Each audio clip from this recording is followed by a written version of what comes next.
Aujourd'hui, on va faire un petit vlog. Je voulais tester ce format aussi. Ça me permettrait aussi de faire des vidéos beaucoup plus courtes et beaucoup moins difficiles à tourner dans la semaine. Et peut-être plus régulières.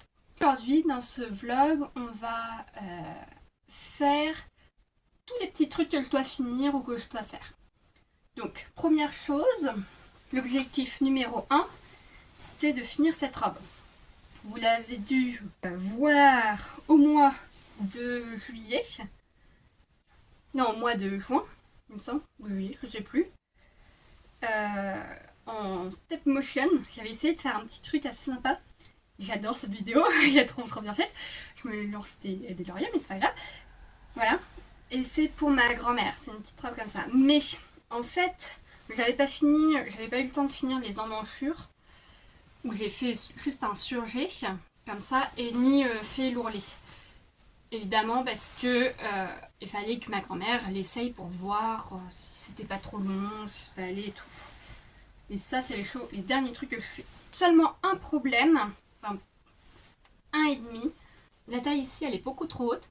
Il faut que je la remonte de je crois 2,5 cm. Donc ça il faut que je découse. Il faudra que je découse aussi ici et je vais tout remonter de 2 cm et demi, ce qui permettra aussi de pouvoir l'enfiler un peu plus facilement parce que j'avais l'impression qu'elle a galéré un petit peu à mettre la fermeture, à passer ça sur les fesses ou au niveau des fesses parce que la fermeture, en fait j'ai pas pris une grande fermeture, je me débrouille avec ce que j'ai et ça me faisait suer de faire une très grande fermeture qui arriverait presque au niveau des jambes. Donc la fermeture va être en plus au niveau de la jupe. Je pense qu'elle va arriver presque en dessous de la taille. Mais ça va déjà rajouter. Donc voilà. Il faut après... Bon, déjà je vais faire ça, je pense aujourd'hui découdre. Et si j'ai le temps, je vais coudre. Mais vous allez voir. Deuxième truc à finir sur cette robe, du coup, comme je le disais, c'est les emmanchures. J'ai du biais comme ça, il faut que je le mette sur les emmanchures. Et après, le dernier truc, évidemment, sur un vêtement, c'est l'ourlet. On adore faire des ourlets. Donc voilà.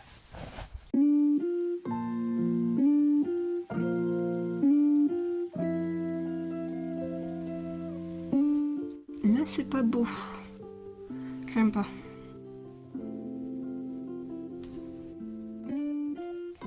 Je me rappelle, ça a été compliqué cette partie.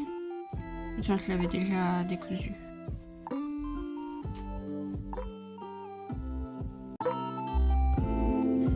Voilà, c'est beaucoup mieux quand même. On continue d'épingler tout ça. Essayez de faire coïncider l'ouverture de la poche à là, parce que oui, ça, c'est le côté ça.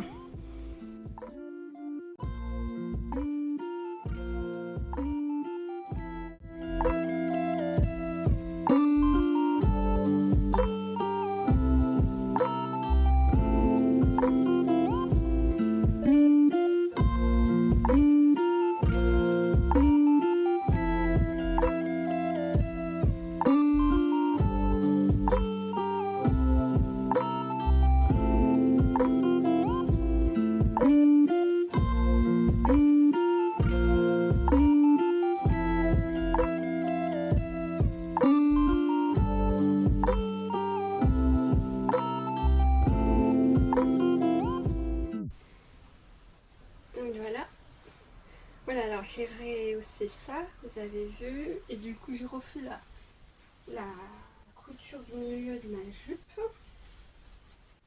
Voilà, le col je l'aime beaucoup. Bon, on voit que ça baille partout parce qu'elle n'est pas à ma taille. Ici j'ai un petit doute quand même si ma grand-mère va pouvoir la mettre au niveau de la taille parce que ma fermeture éclair elle s'arrête ici, juste en haut de la taille, et je sais pas si ça va aller pour pouvoir passer sur le haut, mais je pense que on verra hein. Je fais l'ourlet tout en bas et on verra au niveau de la taille, au niveau de la fermeture au milieu, si j'en mettrai pas une plus grande plus tard. Ouais, on peut faire ça. Oui, je vais tout finir. Donc, je vais d'abord passer le biais au niveau de mon emmanchure, comme ça. Et on verra après pour l'ourlet.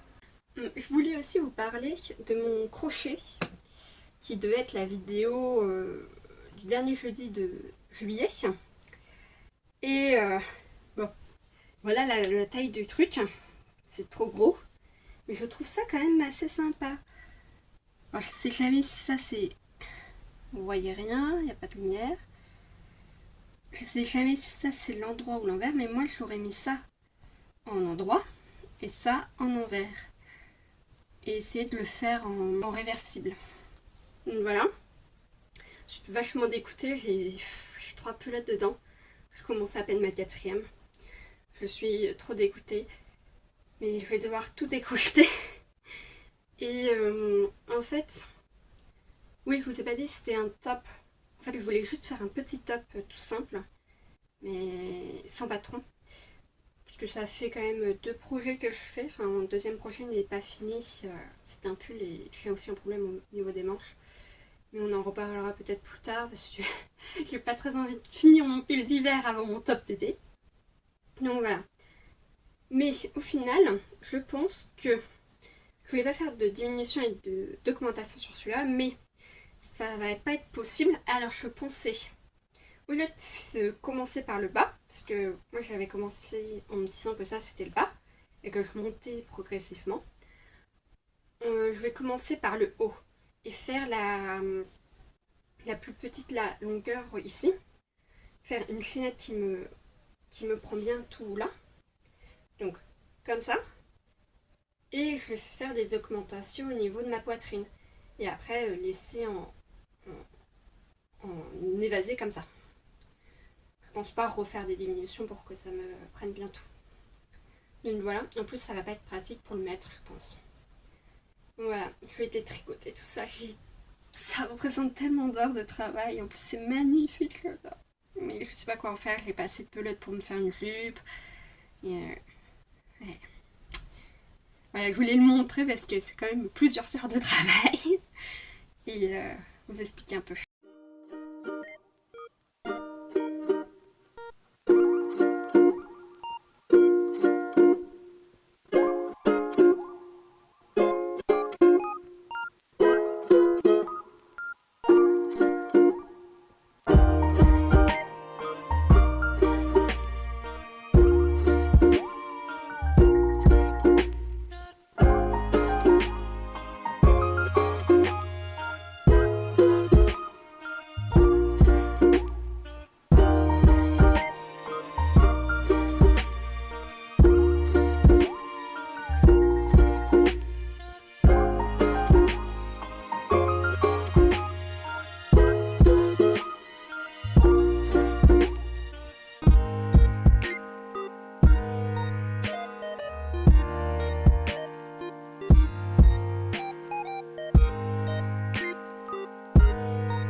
J'ai fini de poser mon billet au niveau des emmanchures.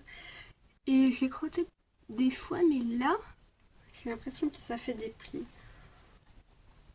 Là, c'est le pire. Oui, on le voit, hein, qu'il y a des petits plis. Bon, là, c'est le pire endroit. Sinon, il y a quelques plis par là. Je sais pas comment arranger ça. Hein. Et j'ai un peu la flemme de découdre parce que ça fait longtemps que je l'ai pas cousu. Et j'ai des problèmes. J'ai dû découdre plusieurs fois au niveau du pied et du tissu parce que j'avais des plis sur mon tissu. Bon, sur le biais, ça m'aurait pas dérangé, mais sur le tissu, c'est un peu dérangeant quand même. Et c'était des gros plis. Donc voilà. Bon, après, ça fait très longtemps que je l'ai pas cousu. Ça fait peut-être un mois que j'ai pas cousu. Donc voilà. Mais voilà, j'ai fait aussi, je vous ai montré au niveau de la taille. Et j'en ai profité donc pour refaire ma petite couture au niveau de la poche, parce qu'il faut la plaquer avant sur la jupe et faire une toute petite ouverture comme ça. J'avais presque un doigt d'ouverture, alors c'était pas très beau. Donc cette robe, il ne manque plus que l'ourlet. J'ai pas du tout envie de faire un ourlet maintenant. Donc on va passer à autre chose. Et je sais pas si je recommence mon petit haut crochet que je vous ai montré tout à l'heure, parce que j'ai tout décousu, ou je continue un projet en punch needle. Je crois qu'il y aura en plus une vidéo un jour sur ça, si j'arrive à finir, en punch needle d'un coussin. Donc c'est un coussin avec une laine bleue comme ça, bleu comme ça, et une petite couleur comme ça. Moi j'aimerais bien garder ce côté là, avec les petits poils qui ressortent. Donc voilà, soit je continue ça, soit je fais mon crochet.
Donc voici le 3e jour. Hier j'ai fait en fait du punch needle pendant 1h30 il me semble, et après je suis sortie, mais j'ai rien fait d'autre. Et aujourd'hui je vous reprends la fin de la journée, parce qu'il est à peu près 18h30, un truc comme ça. Et j'ai avancé sur punch needle comme vous avez vu aussi. J'ai même fini la couleur bleue. La couleur bleue comme ça. Donc il me restera le fond ici à faire en rose comme ça. Je pense le faire ce soir et je vous mettrai quelques images et vous verrez ça fini. Et pour moi, ça serait ce côté-là que j'aimerais bien garder pour le coussin. Là j'ai une petite boucle, je sais pas ce qui s'est passé. Il y a une boucle hyper grande. Mais j'aimerais bien garder ce côté-là pour le coussin. Et je vais faire un test dans le prochain jour pour voir si je peux couper les petites boucles ici. Alors comment? Voilà, mais couper les petites boucles pour que ça soit tout touffu, comme le tufting. Je sais pas si vous voyez, mais voilà. J'en suis assez fière quand même, ça avance très très vite je trouve. J'ai trouvé la technique pour aller assez vite avec le punch needle. En fait, au début, je le prenais au niveau du truc en ferraille là. Mais il faut en fait le piquer. Déjà, il faut le piquer par rapport à ça. Il faut que ça soit devant. Et il faut le prendre comme un stylo, mais ici. Alors moi, comme avec mes stylos, j'ai l'habitude de les prendre proche de la mine. J'ai pas eu ce réflexe-là. Mais il faut piquer comme ceci. attendez, je vais vous montrer. Il faut mettre l'ouverture en avant et piquer comme ceci. Et voilà, hop. Voilà. Bon, là, il n'y avait pas de laine, évidemment. Mais voilà pour le punch needle. Et comme vous avez vu, aussi, hier, j'ai posé le biais au niveau des emmanchures. Et j'ai fait aujourd'hui l'ourlet des marins. Donc, elle est finie. Elle est finie. Il manque quelques finitions, notamment au niveau de la fermeture éclair, parce que je les voyais pas. Voilà, vous voyez. Donc, c'est au niveau de la fermeture éclair, j'ai les petites bidules de la fermeture qui dépassent. Mais aussi, j'ai ma fermeture qui n'est pas du tout accrochée à ma fermeture éclair. Donc ça, je le ferai à la main. Et je le ferai seulement après que ma grand-mère l'aura porté. Puisque c'est une robe pour ma grand-mère. J'ai aussi au niveau de la fin d'ici, où j'aimerais bien accrocher la boue de la fermeture éclair sur mon tissu. Donc voilà. Je trouve quand même qu'elle est pas mal. Il y a juste un petit truc. On va pas voir maintenant. Mais j'ai des plis un peu partout. Alors je sais pas ce que ça... Pourquoi. Et je l'ai pas eu que sur les emmanchures, mais aussi au niveau des ourlets. J'ai galéré parce que là c'est l'envers. C'est pas très propre. Pas très beau. Mais ouais, ça fait... ça a gondolé. Est-ce qu'on le voit? Non, on le voit pas, mais ça a gondolé un peu. C'est pas très beau. Je vais passer un coup de fer à repasser. Et je vais prier pour que tout soit bien. Donc voilà. Et cette robe-là... Oula, il est encore descendu mon mannequin. On l'arrête plus. Donc cette robe-là, je me la referai pour moi, mais avec un col en V comme ça. Parce que je trouve que déjà le haut est très bien. J'adore ces hauts de robe là, où tu arrives avec la taille, la fin du haut au niveau de la taille ici, et après avec une jupe large et volante. Et je trouve que la jupe de cette robe est magnifique aussi. J'ai eu quelques problèmes, il me semble, pour la couper dans le tissu, puisque ma grand-mère voulait une jupe assez longue. Donc j'ai dû rajouter, il me semble, 10 cm. Voilà. 10-15 cm. J'ai eu quelques problèmes dans le tissu pour pouvoir rentrer tout. Mais tout est rentré. Donc voilà la fin de ce vlog. C'est tout ce que j'ai fait pendant ces 3 jours en créatif. En loisir créatif. Bon, je continue un peu ça pour la fin de la soirée. Et si c'est fini, je vous montrerai le résultat avec la laine.